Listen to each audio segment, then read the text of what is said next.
Le tunnel, d'après l'album d'Anthony Brown. Une histoire réécrite, mise en voix et son par Isabella, Lucas et Alice, avec l'aide de Maître Jérôme. Il était une fois une sœur et un frère qui ne se ressemblaient pas du tout. Ils étaient différents en tout point.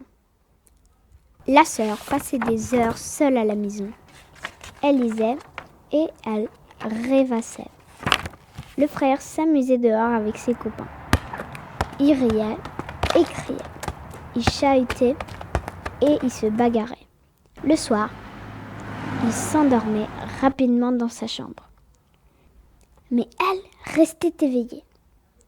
Parfois, il entrait à pas de loup dans la chambre de sa sœur pour l'effrayer, car il savait qu'elle avait peur du noir.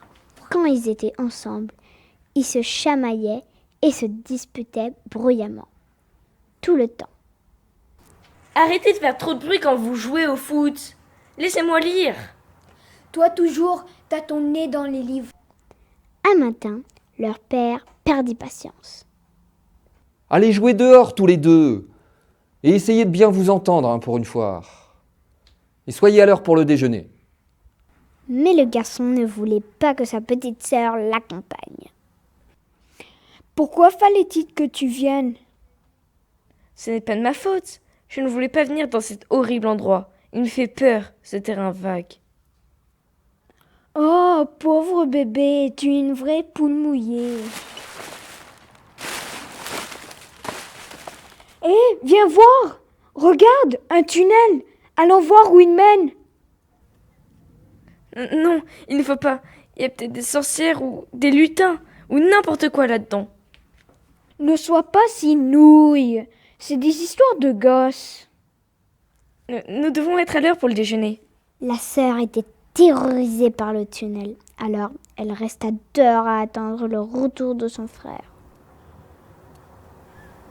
Elle attendit, et attendit, et attendit, mais il ne revint pas. Elle était au bord des larmes. Que pouvait-elle faire? Elle était obligée de le suivre dans le tunnel. Le tunnel était sombre et humide et visqueux et effrayant. À l'autre bout du tunnel, elle se retrouva dans un bois silencieux. Il n'y avait aucune trace de son frère. Le bois tourna très vite en une forêt épaisse. Elle pensa aux loups et aux géants et aux sorcières. Elle voulait revenir sur ses pas, mais cela lui semblait impossible. Qu'adviendrait-il de son frère si elle s'en allait? Elle avait très peur. Et elle se mit à courir, de plus en plus vite. Au moment où elle comprit qu'elle ne pourrait pas aller plus loin, elle arriva dans une clairière. Il y avait une forme, immobile, comme une pierre. C'était son frère.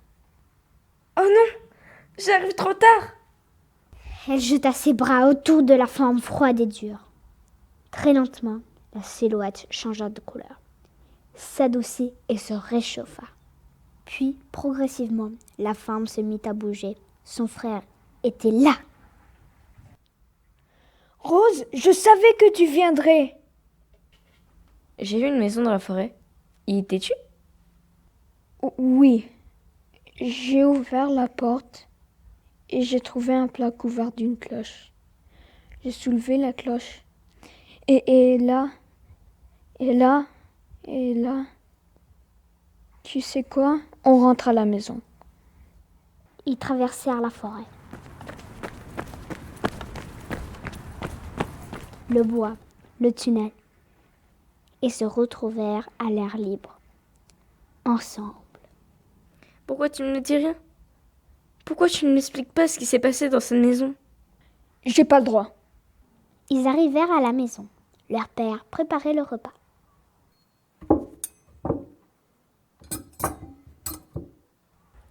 Bonjour, je vous trouve bien silencieux tous les deux. Ça va? Rose sourit et Jacques lui retourna son sourire.